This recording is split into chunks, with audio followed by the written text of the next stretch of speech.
સુરતના ડિંડોલી વિસ્તારમાં કાયદો અને વ્યવસ્થાની ધજાગરા ઉડાડવાનો એક ચોંકાવનારો ઘટના સામે આવી છે। સામાન્ય રીતે લોકો સુરક્ષા માટે પોલીસ સ્ટેશન જતા હોય છે, પરંતુ અહીં પોલીસ પથકની બહાર જ બે જૂથો વચ્ચે હિંસક અથડામણ થઈ હતી, જેને લઈને પોલીસ દોડતી થવા પામી છે। સુરતના ડિંડોલી વિસ્તારમાંથી મળતી માહિતી મુજબ ડિંડોલી ખાતે આવેલા હરિહરનગર સોસાયટીના બે યુવક રાધાસ્વામી નગરમાં આવ્યા હતા। ત્યાંના સ્થાનિક લોકોને ધમકાવી રહ્યા હતા। આ બાબતે બંને પક્ષો વચ્ચે બોલાચાલી થઈ હતી, જે જોતજોતામાં મારામારીમાં ફેરવાઈ ગઈ હતી।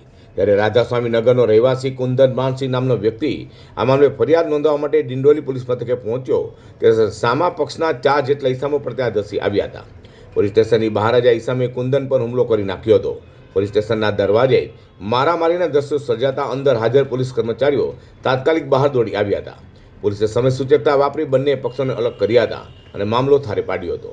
ડિંડોલી પોલીસે આ ઘટનામાં સંડોવાયેલા બંને પક્ષના શખ્સોની અટકાયત કરી છે અને તેમની સામે કાયદેસરની કાર્યવાહી ધરી છે। मेरा नाम कुंदन मानसिंह राजपूत है। मैं इधर समाधान करने के लिए आया था। कल रात को झगड़ा हुआ था, उस हिसाब से समाधान करने आया था। बाकी पूरा लिखान वकील के हाथ से लिखान उखान करा के जमा करवा दिया पीएसओ में, और ये मेरा रिसीव कॉपी मैंने ले लिया है। उसके बाद हम लोग यहाँ पे खड़े थे चाय पीने के लिए।